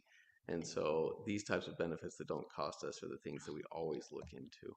The cultural things, the other things that we can look into as a morale boost. And that's why we're looking at these different things. And I don't think you're reducing their workload at all. You're just reallocating their workload to the days they're there. The good thing about New Year's Eve and Christmas Eve too is it's also that kind of incentive, I would say, for those that do have to come in and work. So they come in and they get double time if they come in on to plow. There's nothing worse, I'll just tell you this from experience, of coming in on Christmas Eve or Christmas Day and plowing. That is one of the worst things you can do to an employee. So this is that benefit Giving them a there. little bit of an incentive, I say, is a Yeah. positive. Personally, I don't see the problem with keeping Good Friday. My brothers lived in regions where that's very, very common, and so I'm kind of unsurprised to see it kind of coming up here. I don't see the issue, but what are you thinking? I mean, I'm just trying to strike a balance. Like I said, I do think even though it doesn't technically cost the city, like it is taxpayer money. So we want to be careful about, you know, the optics of using taxpayer money in ways that is, we want to make sure it looks like we're doing it as efficiently as possible. And I agree with you about like making a positive environment, especially if we can't compensate exactly the same as other municipalities. I totally agree with that. I think that's kind of a slippery slope because like we can compare, you know, comparison is the thief of joy or whatever they say. Like we can compare, and we're never going to be able to match every municipality out there. Like there's always going to be someone that pays more than us, and that's okay. Like my place of employment is the same way. I could walk away from there right now and get a 40% pay increase. I've had offers like that, but I stay there for other reasons because pay is not everything. But you know, there's a balance there, and I think you know, we use the same rationale. I remember we had this discussion a year or two ago where we raised the leave pool for sick leave and annual leave, if I recall correctly, under the same rationale. So like at some point you can use that rationale and keep using it, but like we just have to find the right balance between providing these benefits and still being effective with taxpayer money. So since you've been here, let me make sure I'm understanding you correctly. Since you've been here, we've upped the annual leave, the sick leave, and now we're adding 2 holidays. Is that correct? 3 holidays. 3 holidays. Sorry. I'll tell you right now, if we have informally been doing Christmas Eve and New Year's Eve as holidays anyway, I think it's really hard for us to consider them being added. We're just sort of Formalizing it. formalizing something that's been happening already. Okay, so does that make sense where I'm coming from there? I still feel like You still feel like this is adding 3? Okay. Based on the official documentation, this is adding 3. Like you say, what's being done informally is being done informally, but Okay. officially we're adding 3. Okay, so we're officially adding 3. So you're saying, but that has been in the last how many years? You're saying since you've been on council, that's what you've seen? 4 years Okay. probably. So in my mind, pretty much every other organization I've worked with in the private sector is regular reviewing these things. I would say more than every 4 years, they're seeing increases like this. They're also being able to, at the same time, offer. Sorry, when you say increases like this, can you I'm saying, specify I'm that, sorry, please? I'm saying when I worked in the private sector, and it has been a second, so I'll give you that. I mean, I do now, but it's different. They were considering this stuff. Oh my gosh, I just made a mistake. Sorry. They were considering this stuff every year. Every year they were looking into, do we need to up annual time? Do we need to up sick leave?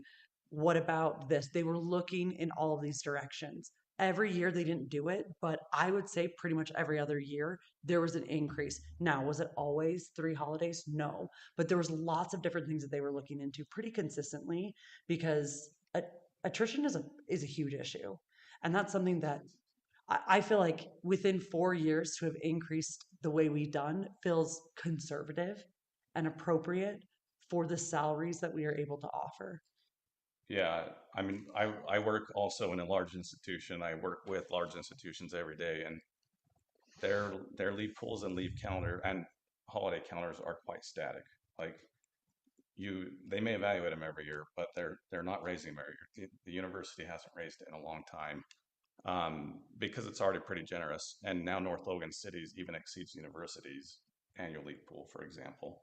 So like all I'm saying is we need to find the right balance here. Like I totally get that we need to keep employee morale high. It's just where is that balance? Okay, so So what would you say is too much then? I think maybe Adding 3. just to Yeah. narrow this conversation, as long as I'm mayor, I'm not going to have people come in on Christmas Eve. Like I just don't think if you need to pay your bills on Christmas Eve, um, sorry. It just is not worth the trade-off. Like I kind of just assume that offices are closed on Christmas Eve and New Year's Eve. So that to me, that's off the table in terms of discussion. Like I just Those would be added no matter what. so, but I think let's talk about Good Friday. Like, and I think that can just be. And Alan, maybe if you can give me some parameters here, do we need to approve or deny these in mass? Like, we're like could we parse this out and say, actually, no, let's take Good Friday off, but we approve all the other. You could remove that. I would push very hard for this. Meaning, I know we've talked about other businesses or comparing. Kenny, the one thing I would say is there's not a Space Dynamics lab right next door that you can compare to. Or 19 of them. We have 19 of them, and then we have another 200 throughout the state of Utah. And when you average all of those, we are well below that. And so when you say, are we being good stewards of taxpayer money? You could say to your neighbor or whoever asked that, say, we are beyond good stewards because we pay much less than everyone else. And that's why these types of things I would push very hard for, because that keeps employees here. And then also if employees leave, what Emily brought up, it costs us a good 10, 20,000 every time an employee leaves and we have to add them back in. And I would just say from our salaried, especially our department heads, I consistently feel really pretty distressed at how much I'm seeing them outside of the 9 to 5 hours. Like I don't know if any of our department heads are sticking with the 40-hour work week. And in fact, my concern actually is the opposite side of things, is that we are asking too much of our salaried employees. And so then the discussion, I think, needs to be distilled further to, are we going to pay our hourly employees? Like, I mean, what are we talking about? Like on a Good Friday, how many hourly employees are we talking about? Well, the city it depends on throughout the year, but this is before we get into the season with part-time employees. Yeah. So you're talking probably 25 full-time equivalents or like 20 to 40 full-time equivalent employees. But probably 18 to 20 full-time and then probably 10 to 15 part-time. So on the part-time, this is a naive question, but on a part-time employees, They don't get they part-time. don't get paid for for Holiday. Good Friday. Okay. So we're not talking about that group of people. No. We're really just talking about our full-time Correct. hourly employees. And so what would that be roughly? Is that Like on Good Friday? 25? It's about 25 Okay. that would be affected by it. Okay. So, Alan, you said, I just want to get clarification. You said there's not a Space Dynamics lab next door. You're already saying because there's a lot more competition for our municipal employees at other municipalities next door. Is that what you're saying? Yes, when we're just comparing like a Space Dynamics lab, if you had one in each city, you could compare. It's never apples to apples like you brought up. That's right. Because you're However- not like you would have to likely relocate, right? If you Well, went to a we have different. offices down in like Ogden, Washington, D.C., Albuquerque, Colorado Springs, where we're absolutely competing with cutthroat organizations for the same pool of people. Yeah, and that's what I'm saying is there's 19 other cities in the valley, and we are one of the lowest paying in the valley for employees, and they are all direct, not exact Yeah. apples to apples, but very direct. And then you have the private sector on top of it. So Yeah. that's the toughest aspect about keeping. Let me throw employees. in just this perspective. I think that this is an HR and administrative question, and our job would be looking at the top line dollar and then letting the administrators determine how best to use that. Mhm. I think you've tried to find ways that are the most bang for the buck with staffing and morale. And I don't work daily with these employees, and I don't see what they go through and the dynamics of that role. And so I'm going to trust those that do to make the decision of where to allocate the money. And our question, bigger picture, is if we want to either raise or lower the top line amount in the budget, and then say, go figure out the most efficient way to spend this money. And this is but like with an allowance to a kid, I'm not going to tell the kid how to spend the allowance. I'm going to give them it and then let them figure it out. Yeah. And I think that's what this is. I'm surprised it comes to us because I think this should be handled in the budget side of things and let staff figure out how to spend it once we. But when we approve an annual budget, we don't approve it based on these contingencies. That's probably where the point, we're not getting the budget changed, but we should, if we want to look at taxpayer money and how much we're spending, that seems to be the time to look at it in my mind, is that point, and then let the staff figure out how best to spend it. To answer Mark's question, he hit the nail on the head. This is an administrative thing that the mayor really just approves, but out of an abundance of openness, transparency, and caution, we do bring it before the city council. Yeah, and I've already told you what I'm willing to do for at least those 2 holidays. So, point taken. I think this is fine input. Let's move on and maybe just kind of pull out some of the other things, and then we can come back to that if that's a sticking point. So, is there anything else Actually, that? you can make just a recommendation either way, so we can implement these. So, but I'm saying, is there anything else we need to talk about from a broad sense? No. Okay, so we don't need to pull that out. Okay, then I would say, let's make a motion on this, and you can choose your own adventure, council, what that motion is, and then we'll vote on it, see where we are on this. I want to make a motion that we approve a resolution amending the North Logan City personnel policies as outlined. Okay, it's a motion by Emily. For the reasons I described, I was second because I don't think it's within our purview to micromanage these Okay, issues. and second by Mark. You know what I learned today in my daily reading of Robert's rules is that the second they aren't necessarily confined to supporting the motion. It's just a second for, yeah. So just keep that in mind for future use. All right, so second by Mark. Further discussion on this. No, I would still like to see maybe a little more exploration on the holiday calendar is all I'd say before I would feel totally comfortable moving forward. What does that exploration look like for you? Like, I mean, the federal government has a federal holiday calendar for a reason. I don't think we need to deviate from that. But that would nix the 24th.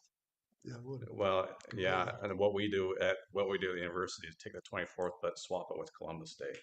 So our employees can choose whether they take the 24th or take Columbus Day, but not. So it's just swapping that one holiday. Okay. I think there's not a lot more exploration in the sense that we've gotten the recommendation from staff about what they would like to see implemented.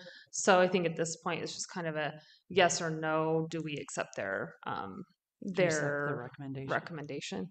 So, and I think realistically, it would, with or without council's approval, probably just come to me anyway. Is that kind of the general case? Yes. Okay. And I've signaled where I stand on this. So, all right, I'm going to call for a vote. And so all in favor? Aye. I'll say aye. I'll say aye. Okay. And opposed? I'll nay. Okay. That motion passes. Thanks again for your hard work on this. Maddie, really appreciate that. I know that this has been kind of a big lift from the start of you starting with the city. So really appreciate your thoughtfulness with this. And I really appreciate that you're collaborating with other cities. I think we really don't want to operate in a vacuum. And so I appreciate your work in saying, what are other people doing and what's a good baseline to follow. So Thanks, Lindsay. Yeah, thank you. And council, thank you for this thoughtful discussion on it. I think it's point well taken on all 4 of you. So, all right, let's move on to our annual fraud risk assessment report.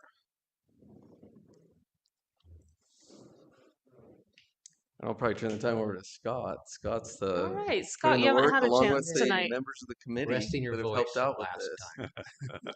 So the fraud risk assessment came back the same as last year. We did have the fraud risk assessment committee and who reviewed this, and the one finding that we had because of not having formal certifications, that was taken care of this year. So we're well beyond what we need for that particular line item. Okay. All right. Any questions for Scott on this? All right, then I'd entertain a motion. So moved. Okay, motion by Mark. Second. Second by Emily. All in favor? Aye. Any opposed? Okay, that motion passes. Does the mover have to approve their motion? Yeah. Okay, I just want to make sure if Robert says something. Can you imagine? You I- motioned, then you're like, actually, I decided Nay. against it. That's Robert's Rules of Chaos. We can go to that anytime. Okay. Jordan, you want to give us updates on the water capital improvement projects? Yep, you bet. So as we just approved a couple of minutes ago, the waterline project, we are slated to begin in early September. So you'll see that under construction up on the east bench. And then the water tank is going through a cleaning cycle right now, and they're finishing up some concrete work and piping inside of the tank. And so, yeah, if we go up and if you guys would like to tour that next week, you'll get to climb in there and take a look. It's very interesting. They are working on the bunker now as well. They're excavating the bunker, and that's a control valve bunker. So that's where the water will come in and out of the tank. So that's what we're working on right now. And they are also cutting the transmission line out of the tank going west. So yeah, that's where we're at. Okay. Thanks, Jordan. Yeah. All right. How about updates on our civic center? Sorry, I kind of jumped through those when we did the action items. Oh, I didn't okay. have any further ones, other than we might go through some designs with the Friends of the Library regarding this area out here, which Mhm. they're providing a significant amount of funding along with the wraps. And so we'll go over that probably in the coming weeks. And we'll probably have a ribbon cutting soon, right? Yes, what we want to do is at least get in some of the landscaping, Yeah. so it's not kind of a disaster area out here, like going through the construction. So it's at least in some sort of presentable form. It won't be open, obviously, and we won't have irrigation water because I'll probably shut it down early this year to actually establish everything. But we're trying to get everything in before the fall, and so that we can plant it first thing in the spring and get it up and growing. Mm-hmm. But it's anticipated probably sometime. We need to set the date in early October Okay. is probably the date. But if you guys have dates that work well for all the council, I think we might need to discuss that. Okay. Sounds good. We'll kind of just keep that in our minds. Can I ask, is that 25th tank thing still on? Yep. Tuesday at noon. Can I make a Kenny recom- will FaceTime you. Yeah, I would. It probably won't be quite the same to see the tank through FaceTime. Can I make a recommendation on the landscaping out here in Hardscape? You might want to put that out to the community that that's what's happening, because Oh. that's been a long time waiting. They're probably wondering what's going on, as I have been in the past. Just kind of announce it. is Just that what kind you of mean? announce it, what's going on, given the water conditions. We're going for the hardscape of the landscape, and then the softscape, and planning will come next spring when it's more contagious, more beneficial to the city for plant survival. That's a We- fantastic recommendation. What we'll do is we'll put it in the construction updates portion that we put in the newsletter and out on the website. Yes. But we'll for sure add that to that. It's really beneficial because even this community center, several people have just said over and over, we put it in there for 3 years, and they said, "What is that building?" Yeah. I mean, it's still a question mark. So the more we can do to share that with the public, and the funding, how it came into play, is really important along with that. And the library's done a really great job of posting videos on it, so that might be a good thing to loop them into as well. All right. Okay, let's get our reports from everyone. So Jordan, anything else to add? Scott? Yeah, just real quick, if everybody has any questions about the Ashbourne mixed-use city center development, feel free to reach out. I provided an email with kind of a synopsis of all the items to date, the discussion to date on that project, including the staff reports, the meeting recording. So we anticipate that item will come before the council more formally in September. That's kind of what the developer has indicated, that they would like to revise their proposal and then come back before the city council in a formal meeting in September. So let me know if you have any questions as you're reviewing some of those items that have gone through the planning commission. We have another rezone application in the city center that is also a little bit slower through the process, but is engaging with the city. This one's going for the moment. It's going by the name of North Logan Townhomes, but it's that parcel just to the south of the Four Seasons, tucked in between Main Street there. So that's another project in the city center that's kind of working its way towards a planning commission recommendation. But as you're looking into those items, if you have any questions, feel free to reach out. Happy to chat through those. But do you guys have any questions about any other developments that are currently in the pipeline? Do we know which of the September meetings will have the Ashbourne rezone on our agenda? I would anticipate it'll be the first meeting in September, as long as the developer gets a submittal revised and submitted to the city in time. They've signaled their desire to make that agenda, but we're hoping to see a resubmittal by early next week at the latest. One question that will come up on that though, we don't have a lot of other items because of how everything's lining up with public hearings and everything else regarding that meeting. And so it's just an honest question I'm asking the mayor and city council. I should have asked you before the meeting regarding that meeting. That may be one of the only items on the agenda. And if it's one of the only items on the agenda, it's not worth having the meeting. And so we could push it back to the 16th if that is the case. So the 2nd and the 16th are the two tentatively scheduled dates for city council. I just wanted to hear your thoughts regarding that. Yeah, I don't, where I stand, I don't want to have a city council meeting just to have one. So I think we should have a holiday from that council. Oh my. we cannot Too afford that, soon. Mark. Too soon. Is that on the federal holiday calendar? I don't know staff or anyone else if they have No, questions. I think that'll be fine. Okay. Okay. Maddie, do you want to report on anything?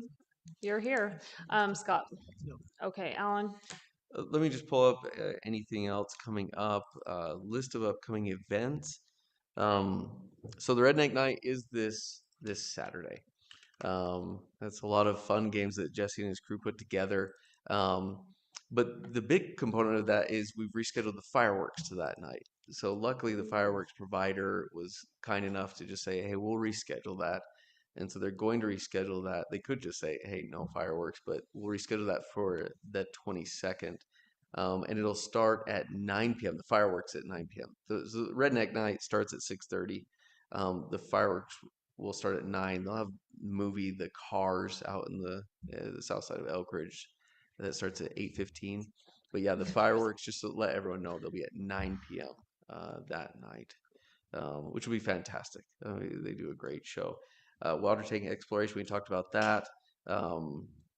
Going through this, the Ride for the Fallen, that'll be on the 29th.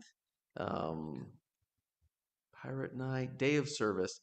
We already went over this, but that's all those major projects. If people are interested in that, they can go to two places. They can go to Cache Valley dayofservice.org, or they can go to Just Serve. Either has the list of projects. There's primarily 3 in North Logan. We consolidated 10 projects down to 3, and we'll have all of them in Elk Ridge Park. We can coordinate all of them. And then separate projects, we'll have the school, Green Canyon High School. We've coordinated that the last several years, but they'll have a day of service, and they're going to combine it on the 11th and 12th. But that's all the athletic teams of Green Canyon will come, and they have about 100 students that come out to that, and they plant several trees around that area, and they work really hard. It's North Logan City's property, so they're planning on ours, but it's close to the school, so they like it. So it works out. I would love if the council could get involved on that day too, like just show up to at some point during that Friday. I think it'd just be a good gesture. Yeah. So. And the big projects on that north end, you've seen all the work that Ryan did to get everything in before the 24th on that north end. This would be like putting the trees in and some of the landscaping along that north end, and also several projects in Elk Ridge Park. But if you want to be involved in that, that'd be fantastic. We'll have more details, but primarily on that September 11th day, plan on that for the north end, and we'll give you exact times. And then other things just to keep in mind are Green Canyon Homecoming Parade. That is potentially on the same night as council, but it starts at 5:30. It goes through Hyde Park and then ends up in North Logan on 2850 North. If you want to attend any of that, and then Pumpkin Day starts right after that, and we'll have more details on that upcoming. But full day of festivities should be fantastic this year. It's late So did we decide for sure the meeting on the 2nd is officially? I think if Cancel? nothing comes up, right? Like if we do have things come in, then we can, but if the Ashbourne is the only thing, then I say no. What, Yeah, unless you I'm So guys, tentatively plan on no, unless I have a bunch of things come in and requests and Okay. other oh, pressing this is items. rare. We don't It just do that. lined up that way because a Mhm. lot of the public hearings we have to give 2 weeks. Yeah. But good question on that because yes, we wouldn't want to have a 4-hour meeting. Yeah. Yeah. Okay. Because yes, we wouldn't want to have a 4-hour meeting. Yeah. Okay. We've done it before. So is the Ashbourne a public hearing or is that just? No, not a us- public just us hearing. deciding? Just you, but we've encouraged the public to continue to provide input via email, anything else where they can reach out constantly if they can to provide any input. The more the merrier. It helps it helps the council make that decision. And Scott usually compiles all that and sends it out to the city council, which he's done with the planning commission up to this date. He's provided some information to you, so watch for that in the coming weeks. And then we still haven't received that formal. Yeah, I think we have to wait on getting We do public have to input wait. until we know what their proposal is. Yes. Like how that Thank you, changed Mayor. based on the planning commission's suggestions. So, From my perspective at that last meeting, it seemed like the developer and the city residents were on parallel universes, and they're not communicating. And I would just tell that developer to reach out to the citizens and try to create some connection with the citizens and neighbors as a way to have a coalition of Yep. some form. Because it just seems like there's well, and I think dialogue with the council is going to be really important too, because realistically, that's kind of our charge, to say like to make it consistent with our general plan.